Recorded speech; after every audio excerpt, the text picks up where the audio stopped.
Hello, welcome back to my flexible dieting series. This is episode 4 and my final series, probably the most requested video, the most frequently asked question I get, and something that I'm super passionate about teaching all my clients is how to eat out socially and still stick to your calorie targets and hit your fitness goals. There are 3 different ways that we can navigate social eating and our social life without having to be on your diet and then off your diet. I don't believe in being on your diet and then being off your diet or having a cheat meal or like throwing the towel in and starting again on Monday. I think your diet should be a part of your life, and it should be something that you consciously make a decision on every single day. We don't have to be perfect, and we certainly don't have to restrict ourselves from living a normal life, but we have to be conscious of what we're eating. I think the reason people fall off their diet is because the word diet has so many negative connotations to it. Your diet should be informed about how food makes you feel and what it does for your physique and for your performance. We need to look at the bigger picture and zoom out, and as long as 80% of your days are fueled, whole foods, balanced macros and a calculated calorie intake, when we travel or when we go overseas or when we have an indulgent day, it doesn't affect our health as much. Most people need to look at the way that they eat instead of looking at a diet as something negative that you have to be on a diet. I think the word diet is very negative, and people see diet as I'm on a diet so I'm not allowed to do this, or I'm locked into this diet, I can't do this, I'm locked in. I think we need to say that we are going through different phases. You're either in a building phase, a maintenance phase, a deficit, rather than I'm dieting and then I'm not, because it's not your diet and then normal life. It should be a part of your normal life, and you just go through different phases where your calories are manipulated for your intended goal. So, how do we stick to our calorie targets when we're eating out socially? Or if we're on the fly and we're stuck without our meal prep, or we haven't organized anything, we're in a different country, we don't know what meals are available. Option 1, and I suggest this if you're in a bodybuilding prep or a strict 6-week, 8-week, 10-week, 12-week challenge, or you have a body composition goal with an end date, like you're doing a photo shoot or you have a wedding and you want to be in your best shape for your wedding. If you have a date and you are sticking to a deficit calorie intake for a period of time, I think you need to be locked in 100% every single day for those weeks to get the best results. If you are doing that and you're going to social events, I suggest take your meal with you. Sit with your meal in your container that you've already pre-checked and calculated into your intake. Order a Coke Zero, order a coffee, order an ice long black, order a green tea or something. Still sit with your friends and be present, but eat your own meal. Eat at the same time as them. Even if you're like going to someone's house for dinner, it's a barbecue, take your meal and eat your meal with everybody else, or take your ingredients and cook with everybody else. Sometimes I will have a family pizza night and I will weigh and track my intake or my ingredients, and I will take them to the event and make my own pizza with my own ingredients. Or you eat before or after the event, and then you're just there for the presence.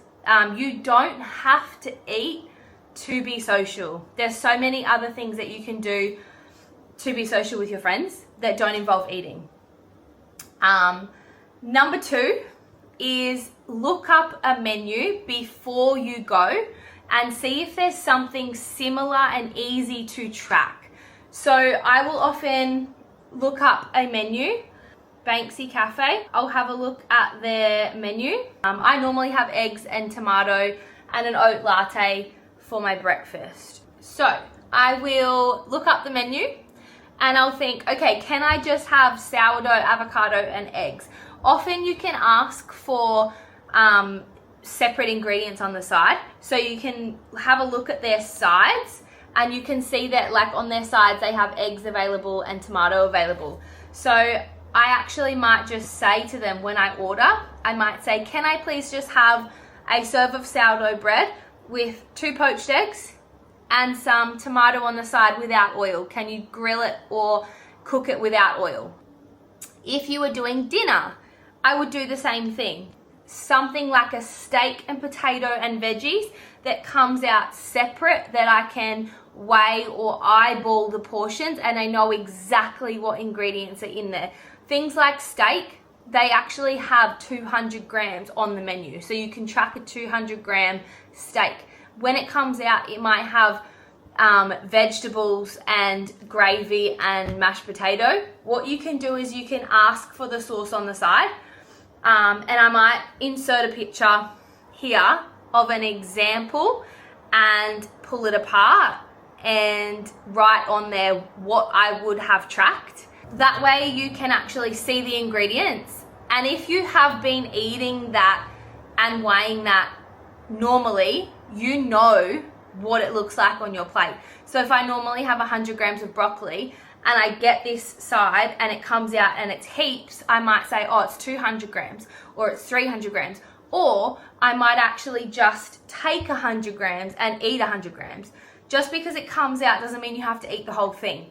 Same with the steak. If you order a 200 gram steak and you only track 100, only eat half of the steak and take the other half home or share it with someone else. That's option 2. Option 3 is when you go to an event and you have no idea what's there. So things like fine dining and you have absolutely no idea what's in the food, or you're going and you're sharing a banquet, or you actually want to eat something that's delicious and not on your plan.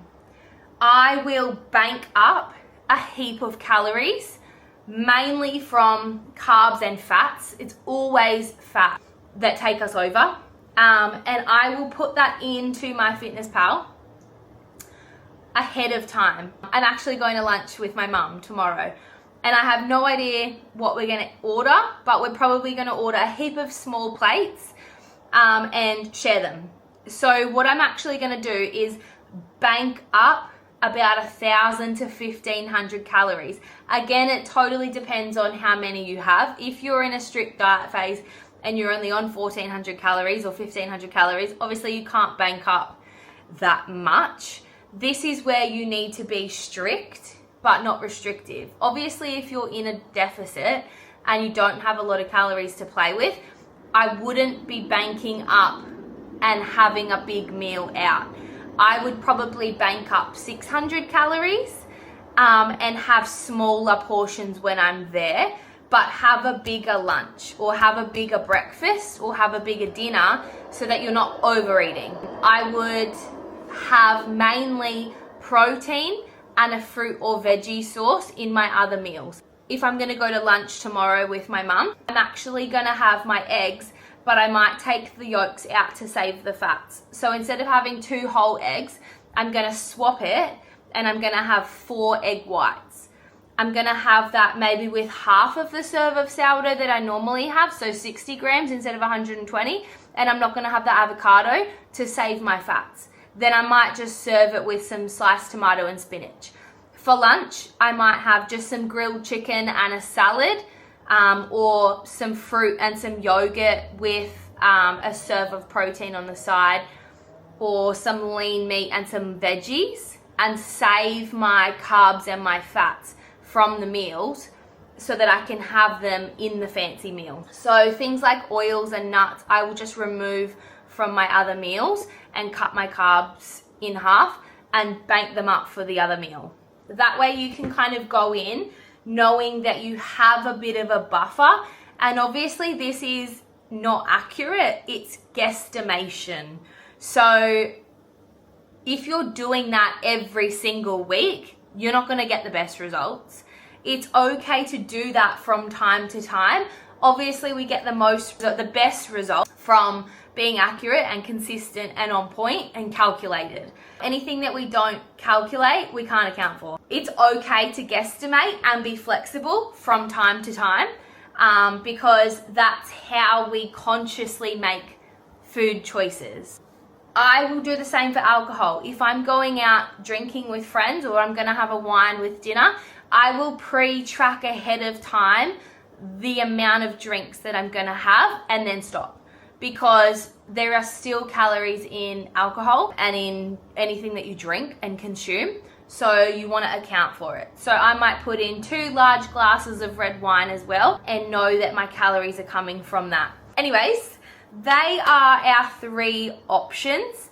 Option 1, take your meal with you and be social with your friends and family, buy a drink. Option 2, read the menu ahead of time and track what you can have and then fill in your other meals around that. Option 3 is to bank up a heap of calories. Don't go crazy, don't go silly, don't go overboard, but you have pre-planned that you are going to expend a few more calories at that meal. That is it. I hope that makes sense. I hope that was helpful.